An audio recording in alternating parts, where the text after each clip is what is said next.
Monsieur Patrick Fosso, bonjour. Bonjour. Et merci de recevoir l'équipe d'Ascom Télévision dans vos locaux. Un plaisir de recevoir l'équipe d'Ascom chez nous. Alors, si nous sommes chez vous aujourd'hui, c'est parce que nous voulons savoir, mais alors tout sur la profession de comptable. Oui. Et nous avons estimé que vous êtes le profil idéal pour nous donner ces différentes informations. J'espère que c'est bien ça. On va se débrouiller. D'accord. Alors, ici, en guise d'introduction, on posait simplement la question de savoir qu'est-ce qu'un comptable. Oui, un comptable, c'est un individu en entreprise qui s'occupe de la tenue des comptes. La tenue des comptes, c'est quoi? C'est le traitement, l'enregistrement, l'analyse et la diffusion de tous les flux de l'entreprise. Quand on parle de flux, ça peut être des flux financiers, ça peut être des mouvements d'immobilisation ou des mouvements de toute nature. Donc le comptable ou alors la comptabilité, le comptable, puisque vous avez demandé le comptable se charge donc de traiter toutes ces opérations-là. D'accord. Et maintenant, comment est-ce qu'on devient comptable? Oui, pour devenir comptable, on doit suivre un cursus qui peut partir de la première année d'enseignement technique commercial. Ça veut dire qu'on fait une première année jusqu'en quatrième année, on obtient un CAP, aide comptable.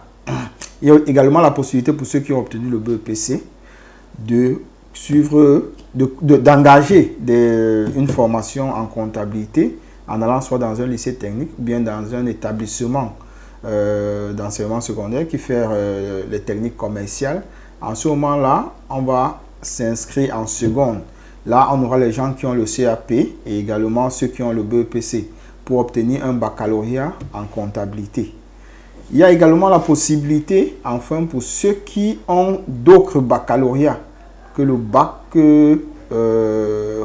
en comptabilité, oui, de s'inscrire en faculté, soit en sciences économiques, ou alors dans les écoles qui font les BTS, pour faire un BTS en comptabilité et gestion des entreprises. Donc vous voyez, c'est les différentes voies, les différents cheminements qu'on peut emprunter pour se retrouver dans le métier de comptable. Voilà, je pense que c'est si bien dit ainsi. Alors maintenant, on se pose la question de savoir quels sont les différents débouchés ou alors les postes qu'un comptable peut occuper au sein d'une entreprise. Oui, au sein d'une entreprise ou d'une organisation quelconque, un comptable peut effectivement être comptable, oui. Il peut être contrôleur de gestion, oui. Il peut être auditeur, il peut être analyste financier, il peut être, comment on appelle ça? En fait, et dans la comptabilité même, il peut être comptable, il peut tenir la comptabilité générale ou bien la comptabilité analytique, la comptabilité budgétaire même. Vous voyez, donc c'est les différentes responsabilités que quelqu'un qui est formé en comptabilité peut occuper en entreprise. Mais là, le langage semble être un peu technique quand vous parlez de comptabilité analytique, budgétaire. Oui. Et s'il fallait donner quelques explications à propos? Oui, la comptabilité générale, elle est vraiment générale, c'est-à-dire on a les opérations qu'on enregistre telles quelles. Maintenant, quand on parle de la comptabilité analytique, c'est un peu plus poussé. Ça veut dire on fait de l'analyse. On va prendre un petit exemple. On prend par exemple un collaborateur qui a pris l'argent de taxi pour aller faire un boulot pour l'entreprise. Maintenant, dans l'analyse, on veut savoir que coûtent les différents départements en termes de charges. Ça veut dire que la charge là, au lieu de l'enregistrer, on va l'enregistrer normalement dans un compte général, mais après, en termes d'analyse, on va regarder le collaborateur qui est parti. Il est du service commercial, du département technique, de la comptabilité, pour aller de façon spécifique loger cette charge-là dans ce département pour permettre aux décideurs plus tard, en termes d'analyse, de se rendre compte, par exemple, que tel service me coûte plus cher que tel autre. Voilà. Vous savez, les budgets, c'est anticipé. On dit, voilà, notre année qui va commencer, on définit des budgets sur l'activité. Dans chaque activité de l'entreprise, on fixe un montant qu'on devrait mettre en œuvre pour faire fonctionner l'entreprise pendant la période sur laquelle tient le budget. Donc, il y a des comptables dans certaines structures qui ne font que ça. D'accord. Alors, maintenant, quelles sont les difficultés que rencontre un comptable au quotidien en entreprise? Oui, le comptable rencontre. Vous savez, partout il y a l'argent, il y a les problèmes. Effectivement. Ah oui, Comme le comptable, c'est un peu le gendarme, c'est un peu celui-là qui doit s'assurer de sécuriser les fonds de l'entreprise. Ça fait que généralement, il a beaucoup de frottements avec tous les autres. Et le comptable a la particularité en entreprise qu'il collabore avec tous les départements.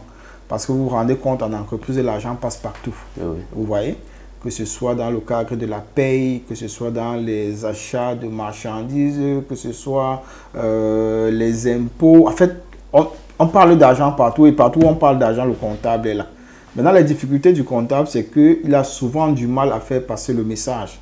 Vous savez, parce que lui, il maîtrise également l'activité, il maîtrise ce qu'on appelle la rentabilité.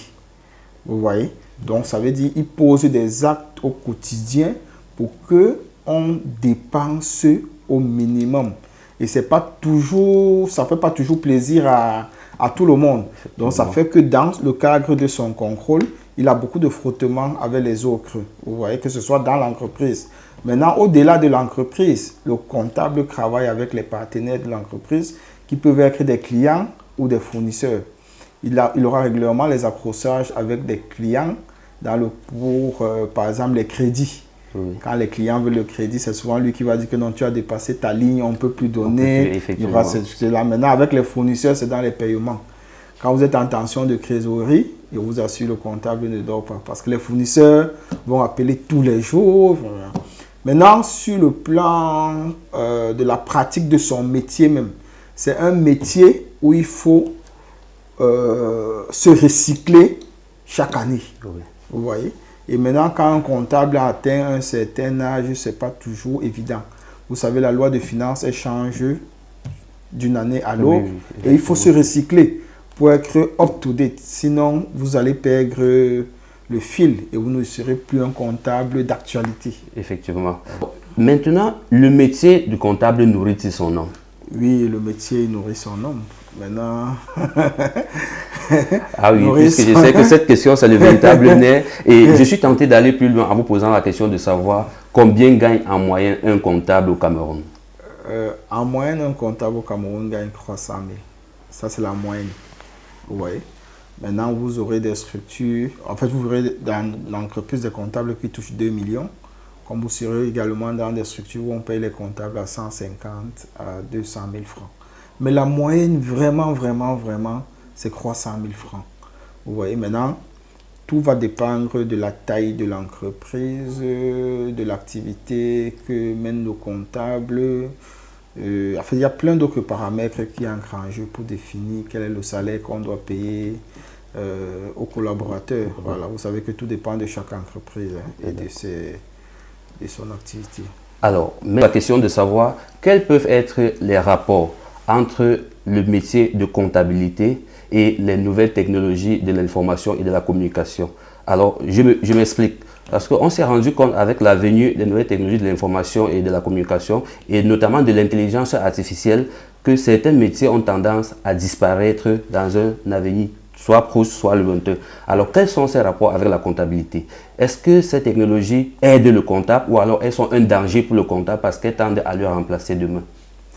Oui, la comptabilité, c'est l'un des métiers qui ne souffre pas de l'avancée technologique. Bien au contraire, l'avancée technologique vient aider le comptable dans son activité. Si on vous recrasse le métier de la comptabilité, vous savez, à une certaine époque, on n'avait pas d'ordinateur. Donc la comptabilité était vraiment manuelle. Ça veut dire qu'on avait des livres journaux qu'on remplissait au quotidien. Vous vous rendez compte quand vous aviez raté, ou bien quand vous aviez passé une mauvaise écriture, il fallait passer d'autres écritures pour corriger. Et on vous dit, on ne mettait pas de blanc dans le journal. Ça veut dire pas de correcteur, comme on appelle là. Il n'y avait pas ça. C'est-à-dire tout était tenu de façon manuelle. Il fallait utiliser une calculatrice pour faire les additions, les soustractions, les multiplications. Mais aujourd'hui, avec l'ordinateur, avec la venue de l'outil informatique, la comptabilité se tient plus aisément. Parce qu'on a des logiciels qui ont été configurés, qui permettent Aujourd'hui, lorsque le comptable a saisi l'opération dans le journal, de façon, dans le grand, quand il a tenu, passé l'opération dans le journal, de façon automatique, les chiffres sont renseignés dans les autres documents. Ça veut dire dans le grand livre, dans la balance, dans tout le compte, dans les comptes de résultats et tous les autres, de façon automatique. Alors qu'avant, il fallait tenir le journal, après le journal, tenir le grand livre, après le grand livre, tenir la balance. Vous voyez, l'avenue de l'avancée technologique a facilité le métier de comptable. Et quand on évolue avec l'avenue de l'Internet, vraiment, ça ne fait pas souffrir le métier de comptable. Ça ne fait pas souffrir le métier de comptable. Le comptable n'a vraiment pas de souci avec. Bien au concret, ça facilite le traitement des informations. Ça va beaucoup plus vite, quoi. Voilà. Il y a des données qu'avant, il fallait attendre une période pour les avoir. Pardon. Ça veut dire, par exemple, quand on avait une agence à Yaoundé, il fallait attendre la fin d'une période pour se déplacer sur Yaoundé pour tenir la. Or, aujourd'hui, avec Internet, tous les soirs, vous pouvez avoir les données de l'activité au niveau de Yaoundé et les comptabiliser à Douala. On n'a plus besoin d'attendre. Voilà. Voilà qui rassure tous ceux-là qui souhaiteraient se lancer dans le métier de la comptabilité. Et maintenant, quels conseils pouvez-vous donner aux jeunes qui souhaitent embrasser le monde professionnel et notamment celui de la comptabilité? Les encourager parce que, vous savez, c'est l'une des rares activités qui est présente dans toutes les organisations. C'est-à-dire, il n'y a pas une seule entreprise qui va vous dire qu'elle va fonctionner sans comptable. Ce n'est pas possible. C'est-à-dire que vous pouvez avoir des entreprises où on n'a pas de département marketing, où on n'a pas de service commercial, on n'a pas de direction technique. Mais la comptabilité, quelle que soit l'activité que vous faites, vous êtes... Parce que c'est une obligation légale. Ce n'est pas l'entreprise qui choisit. Moi, je peux choisir de ne pas avoir un département commercial ici. Mais je ne peux pas choisir de ne pas tenir de comptabilité parce que la loi m'y oblige. Donc, du coup, quelqu'un qui s'engage à se former en comptabilité, c'est quelqu'un qui a beaucoup de chances d'avoir un métier, étant donné que toutes les entreprises ont l'obligation d'utiliser les comptables. Les organisations ont besoin des comptables. Les associations ont besoin de comptables parce que partout où on parle argent, on a besoin d'un comptable. Donc, j'encourage vraiment les jeunes qui veulent s'engager dans ce métier. C'est quelque chose de bien, c'est passionnant et ça nourrit son homme. Alors, merci. Les bonnes choses ne durent presque jamais. Voilà que nous sommes arrivés au thème de notre échange et nous n'avons qu'à vous remercier d'y avoir participé et de la qualité de vos réponses, M. Patrick Fosso. Merci. Je remercie et félicite encore la très jeune équipe d'ASCOM et j'espère qu'on aura d'autres occasions pour parler d'autres thèmes qui sont liés à la finance ou à la comptabilité.